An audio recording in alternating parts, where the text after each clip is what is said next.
तिमीले कहिल्यै पुरानो घरको बन्द कोठाबाट रातको सन्नाटामा कसैको कराउने आवाज र भित्तामा रगतको बग्ने आवाज सुनेको छौ? त्यो कोठा जुन खोल्न साथ तिमीले आफ्नो श्वास र आत्मा गुमाउनेछौ र त्यहाँबाट बाहिर निस्कने बाटो कहिल्यै फेला पर्ने छैन। यो कथा सुनिन्छ मकवानपुरको एउटा टाढाको गाउँको, जहाँ एउटा पुरानो घर अझै पनि उभिएको छ, जसलाई स्थानीयहरू भूत दरबार भन्छन्। यो घरको संरचना यति पुरानो छ कि यसका पर्खालहरू ढल्न लागेका छन् र झ्यालहरूमा फुटेका काँचले हावासँगै अनौठो चिसोपन भित्र पसाउँछ। घरको बीचमा एउटा कोठा छ जुन सधैँ बन्द रहन्छ। ढोका कालो फलामको बनेको छ र त्यसमा सुनिन्छ, यो कोठा खोल्नेले मृत्युलाई निम्तो दिन्छ। गाउँलेहरू भन्छन् यो कोठा पहिले एउटा रहस्यमयी परिवारको थियो र उनीहरूको कालो जादुले यो घरलाई श्रापित बनायो।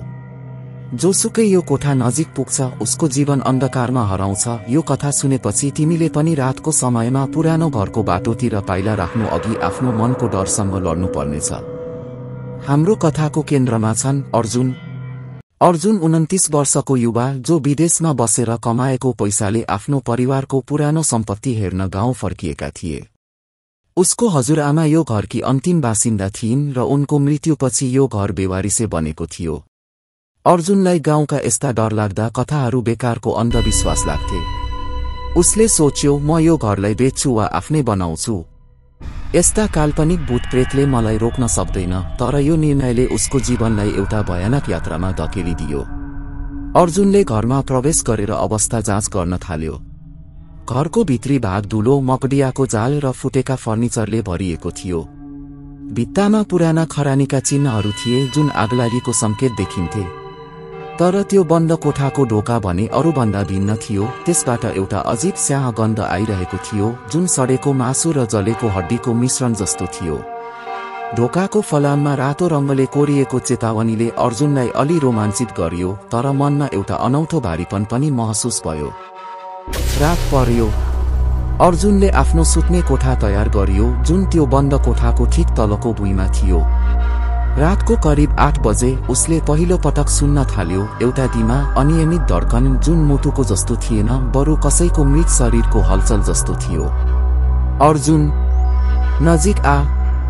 यो आवाज यति कमजोर थियो कि उसले पहिले आफ्नो दिमागको खेल ठानेर बेवास्ता गर्यो। उसले बत्ती बालेर भुइँमा हेर्यो, तर त्यहाँ कुनै चिह्न थिएन। उसले सोच्यो यो पुरानो घरको संरचनाको आवाज होला। तर त्यो रात उसको निद्रा हराम भयो र उसको सपनामा एउटा कालो छाया बारम्बार देखिन्थ्यो। अर्को दिन अर्जुनले गाउँका एकजना वृद्धलाई भेटेर सोध्यो। वृद्धले भन्यो, यो घरमा पहिले एउटा परिवार बस्थ्यो, एउटा बाबु, आमा र उनकी छोरी। उनीहरूले कालो जादुको प्रयोग गरेर धन कमाए, तर एक दिन उनीहरूको छोरी गायब भइन्। भनिन्छ उनलाई आफ्नै बाबु आमाले बलि दिएर कोठामा थुने। त्यसपछि उनीहरू पनि मरे, तर उनकी छोरीको रूह अझै त्यहाँ बस्छ र ऊ कसैलाई पनि छोड्दिन। अर्जुनले यो कुरालाई हास्यास्पद माने, तर वृद्धको काँप्दो आवाज र आँखामा डरले उसको मनमा शङ्का पलायो। त्यो रात अर्जुनले बन्द कोठाको नजिकै बसेर सुन्न थाल्यो। रातको 10 बजे ढोकाबाट एउटा रातो रस बाहिर आउन थाल्यो। यो रगत थियो र त्यसले भुइँमा सानो पोखरी बनायो। अर्जुनले छोएर हेर्यो र उसको हातमा चिसो र चिपचिपे अनुभव भयो।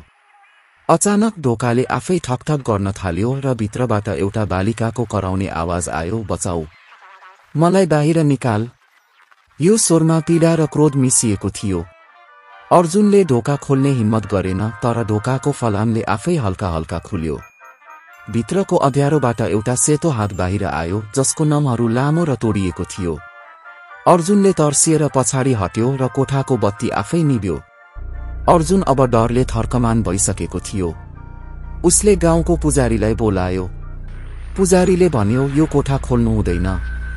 त्यहाँ छोरीको रूह बस्छ र ऊ आफ्ना हत्यारालाई खोजिरहेकी छ। तर यदि तिमीले खोल्नै पर्यो भने यो पूजा सामग्री र मन्त्रको प्रयोग गर। पुजारीले एउटा कालो धागो र कागज दियो जुनमा एउटा प्राचीन मन्त्र लेखिएको थियो। अर्जुनले धागो बाँध्यो, तर उसको मनमा अनेक डरका काल्पनिक चित्रहरू खेलिरहेका थिए। त्यो रात अर्जुनले मन्त्र पढ्न थाल्यो र ढोका खोल्ने हिम्मत गर्यो। ढोका क्रिन्चा क्रिन्चा आवाज सहित खुले। भित्रको कोठा अँध्यारो थियो, तर भित्तामा रातो रङ्गले कोरिएका मानव आकृतिहरू थिए। मध्यमा एउटा सानो चौर थियो जसमा रगत र हड्डीका टुक्राहरू थिए। अचानक चौरबाट एउटा बालिकाको शरीर बाहिर आयो। उसको अनुहार आधा सडेको थियो, आँखा खाली थिए र मुखबाट रगत बगिरहेको थियो। अर्जुन, तिमी मेरो बाबु हो, उनले भनिन्। अर्जुनले मन्त्र पढ्न छोड्यो र तर्सिएर पछाडि हट्यो, तर ढोका बन्द भयो। अर्जुन अब घर छोड्ने मनसँगै थियो, तर रात परेपछि उसको शरीरले साथ दिएन।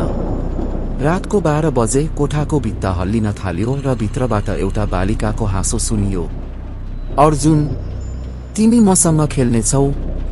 भनाइसाथ भित्ताबाट रगतका हातहरू बाहिर आउन थाले। अर्जुनले कालो धागो समातेर मन्त्र पढ्न खोज्यो, तर धागो आफै टुट्यो। बालिकाको शरीर कोठाभरि फैलिन थाल्यो र उनको हातले अर्जुनको खुट्टा समात्यो। उसको छाला पोल्न थाल्यो र उसले चिच्याएर भाग्न खोज्यो। घरको हरेक ढोका र झ्याल बन्द भइसकेका थिए। भित्ताबाट रगत बग्न थाल्यो र कोठामा अनेक हातहरूले अर्जुनलाई घेर्न थाले। बालिकाले भनिन्, तिमी मेरो परिवार बन्नेछौ र हामी सधैँ यो कोठामा बस्नेछौ। अर्जुनको शरीर तल तानिन थाल्यो र उसले आफ्नो हातले भुइँमा कोतल्न खोज्यो, तर चौरले उसलाई निल्न थाल्यो। 5औं दिन अर्जुन पुरै पागल जस्तो भइसकेको थियो। उसले आफूलाई कोठामा थुनेर राख्यो, तर रातको 12 बजे बालिकाको हाँसो र भित्ताको फुट्ने आवाजले उसलाई घेरे। अर्जुन, तिमी अब हाम्रो हो। भनाइसाथ कोठाको भुइँ फुट्यो र भित्रबाट एउटा ठूलो आगो र कालो धुवा निस्क्यो। अर्जुनको चिच्याहाट सुनियो, तर त्यो आवाज चाँडै हरायो। भोलिपल्ट बिहान गाउँलेहरू घरमा पुग्दा भित्रको दृश्य भयानक थियो।